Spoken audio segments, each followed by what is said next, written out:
സംസ്ഥാനത്ത് പ്രാദേശികമായി ഏർപ്പെടുത്തിയ വൈദ്യുതി നിയന്ത്രണം പ്രയോജനം ചെയ്തില്ല എന്ന് വിലയിരുത്തൽ. പീക്ക് സമയത്തെ ഉപയോഗത്തിൽ നേരിയ കുറവുണ്ടായെങ്കിലും പ്രതിദിന വൈദ്യുതി ഉപയോഗം സർവകാല റെക്കോർഡിൽ എത്തി. ഉപയോഗം കുറഞ്ഞില്ലെങ്കിൽ ലോഡ് ഷെഡിംഗ് ഏർപ്പെടുത്തേണ്ടി വരും എന്ന നിലപാടിലാണ് KSEB. കനത്ത ചൂടിനെയും ഉഷ്ണക്കാറ്റിനെയും തുടർന്ന് വൈദ്യുതി മേഖലയ്ക്കുണ്ടാകുന്ന തടസ്സങ്ങൾ പരിഹരിക്കാൻ KSEB കൺട്രോൾ റൂം തുറന്നു. 115.9 ദശലക്ഷം യൂണിറ്റ് എന്ന സർവകാല റെക്കോർഡിലാണ് സംസ്ഥാനത്തെ വൈദ്യുതി ഉപഭോഗം. ഇന്നലെ ഏർപ്പെടുത്തിയ പ്രാദേശിക വൈദ്യുതി നിയന്ത്രണം ഗുണം ചെയ്തില്ല. ഉപഭോഗം കൂടിയതു കാരണം ലൈനുകൾ ഡ്രിപ്പാകുന്ന സ്ഥലങ്ങളിലാണ് 10 മിനിറ്റോളം KSEB പ്രാദേശിക നിയന്ത്രണം ഏർപ്പെടുത്തിയത്.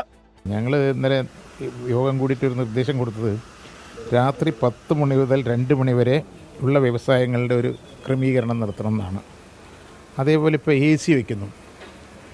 AC വയ്ക്കുമ്പോൾ 22-ലോ 23-ലോ വയ്ക്കുന്നതിന് പകരം 26-ലോ വെച്ചാൽ നമുക്ക് അത്രയും ലാഭം കിട്ടും. അപ്പോൾ സ്വയം ഒരു നിയന്ത്രണം പറ്റിയാൽ നമുക്ക് ഒരു കുഴപ്പമില്ലാതെ നമുക്ക് മുന്നോട്ട് കൊണ്ടുപോകാൻ സാധിക്കും.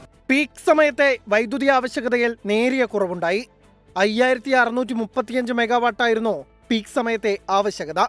93 ദശലക്ഷം യൂണിറ്റ് വൈദ്യുതിയാണ് പുറത്തുനിന്നെത്തിച്ചത്.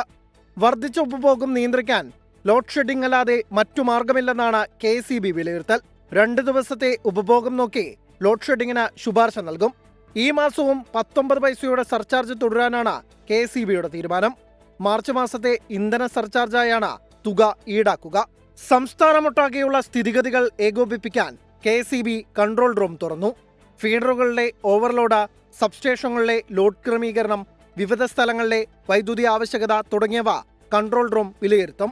തിരുവനന്തപുരത്തെ വൈദ്യുതി ഭവനിലാണ് കൺട്രോൾ റൂം. 24 തിരുവനന്തപുരം.